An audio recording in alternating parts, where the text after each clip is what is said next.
After an amazing Silverstone GP and 2 weeks without any Formula One action, we are finally here at the Spa 2025 GP. Now, going into this week, not that much Formula One news has taken place apart from the bombshell that Red Bull dropped about Horner leaving the team, or some outlets suggest that he was sacked from the team.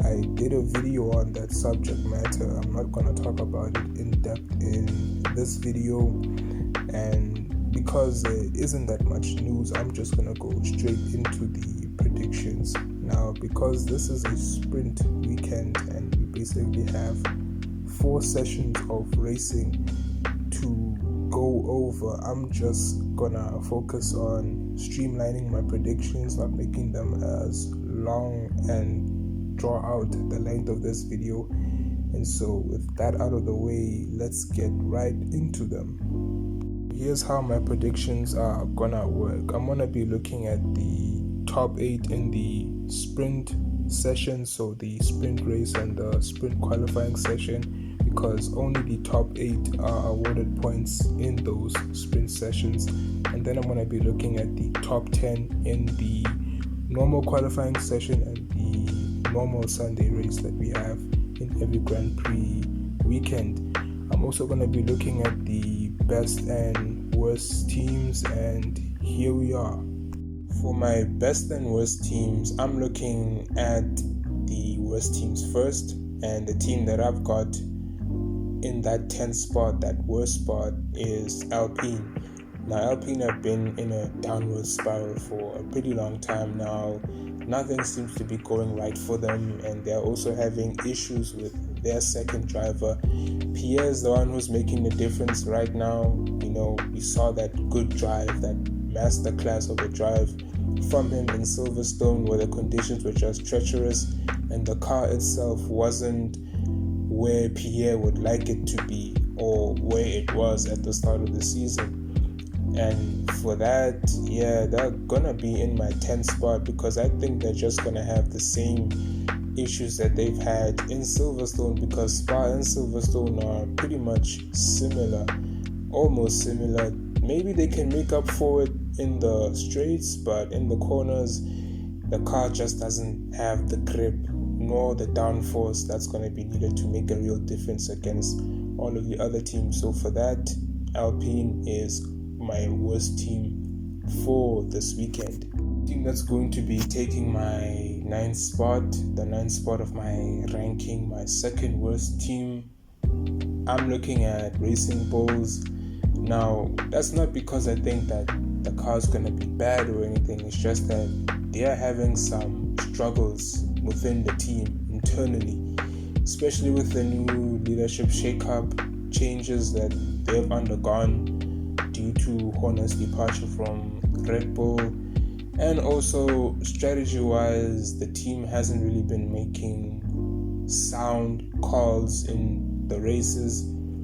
And because this is going to be a wet race where they typically tend to struggle, they are going to be taking that 9th spot for me, at least for this weekend. If maybe they could lock in on the strategy calls and make sure that they set up the car properly, then perhaps they may have something. But for now, they're going to be in that 9th spot for me.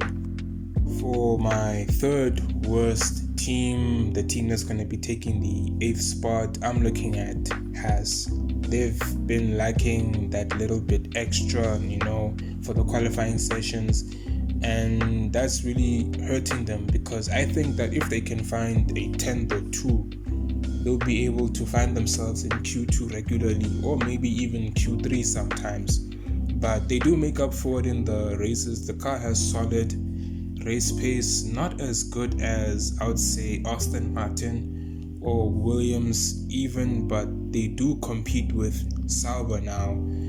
And so, the drivers, they really do make the difference when it comes to fumbling the qualifying sessions, but only to make up for it in the races. But when it comes to just overall pace, I think they are the 8th worst team for this weekend.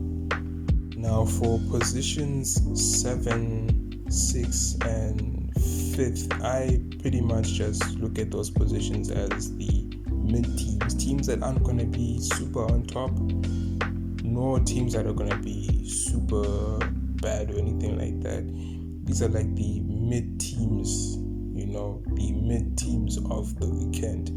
And I think Aston Martin is going to be the mid-est team, if that makes sense. The mid team of the weekend. They're going to be faster than pretty much all of the other midfield teams. And I think this is just going to be a much better weekend for them, especially when you factor in the conditions. Sauber is no longer the worst team anymore. I think they're also going to have a good weekend. Will they score some points? We don't know. Will they get another podium? We don't know. We're just going to have to see. But I do think that they're going to be putting up good fights in the races from here onwards, because they still need to work on their race pace, their qualifying pace. I mean, if they can get that right, then perhaps they can see themselves in the podium more often. And then Williams, I wasn't sure if I should put Williams behind Sauber or Aston Martin or where they are, because I mean, although I do think that they have the better car when compared to Sauber, I just think that their weekends as of late haven't been really good, either because of reliability issues, poor strategy decisions, or just the overall lack of pace in the car. Will they pull it together this weekend? We're just going to have to see. But yeah, I think that they're going to be better than Sauber this weekend. For my best teams, I think we all know what the best team is going to be. It's going to be McLaren this weekend and pretty much any other weekend going forward, unless something drastic happens or changes.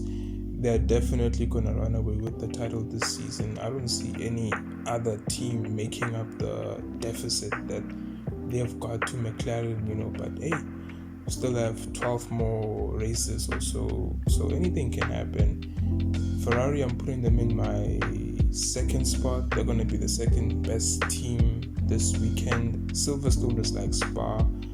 They were good in Spa. They made some mistakes, more specifically in the qualifying session and the strategy calls. Hopefully they took the time to look back at the data and see where they could improve for this weekend. But the drivers are on form, more specifically Lewis. I feel like the past 4 or 5 races, pretty much since Imola, he has been finishing consistently in the top 6, and in terms of his qualifying pace, he is now closing the deficit that he has to Leclerc, and at some points he even out-qualifies him. Leclerc, on the other hand, still has that amazing race pace of his. I just hope that he can find some ground this weekend, because I feel like his form has been dropping a little bit, but nonetheless both Lewis and Leclerc are strong in this circuit, so I have high hopes for them. The third best team, or the third best driver I have, is Red Bull, more specifically Max Verstappen. I do think that he's gonna make a comeback for this weekend. He could have easily been on the podium in Silverstone if it weren't for the wet weather and the setup direction that he chose to go for the race. I feel like they're gonna look back at the data, and make a better choice for the setup this weekend. I heard that they are bringing some upgrades. I don't know about that. I think they're just gonna keep on adding small bits and pieces just to keep Max happy. And for the fourth best team, I have Mercedes. Look, their form has been dropping a lot recently. They are losing out to Max. They're losing out to Ferrari. I don't know what's going on over there, because I thought that they would be strong in circuits where the weather is a lot cooler than other circuits like Bahrain or Qatar, but that doesn't seem to be happening. Silverstone was a cold race, and yet they were struggling out there. So considering that it's gonna be similar conditions for Spa, yeah, I don't see them doing much better than the other teams.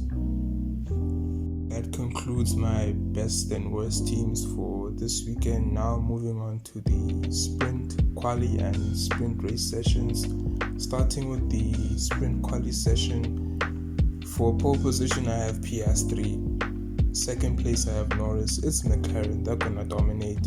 In third place I have Hamilton. I know that Ferrari is probably gonna make the ride height of the car much lower than they would for a race scenario, and we've seen how Hamilton moves when the car is running much lower. He's much more confident in it, and I don't think that this sprint race is going to be any different. So I have him in third place. He's going to get another sprint podium.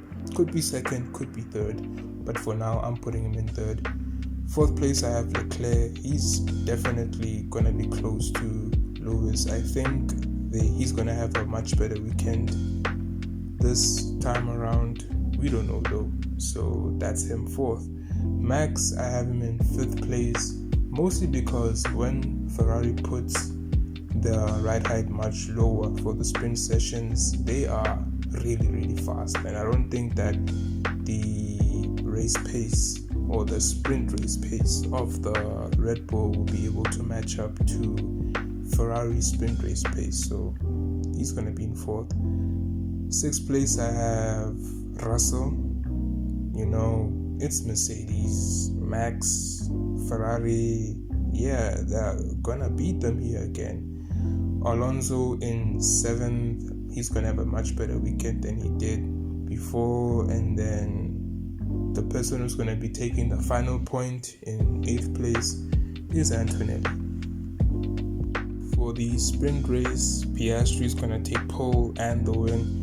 Hamilton might get the jump on Norris, Leclerc as well. I feel like these two are going to put on a really strong drive, so that's why I put them in second and third ahead of Norris, who's in fourth. Max is going to stay where he currently is because, you know, the race pace just isn't there against those other guys. Russell, same thing, he's in sixth place. Antonelli is going to be in seventh place. I think he's going to be able to stay close to Russell and make an overtake or two. And the final point in eighth place is going to go to Alonso. For the qualifying session, I have Piastri pole again. Hamilton is going to be in second, mostly because of my outlook on Silverstone. His final lap, you know, he was really close to being on pole or in the front row at least, so I'm basing my decision off of that.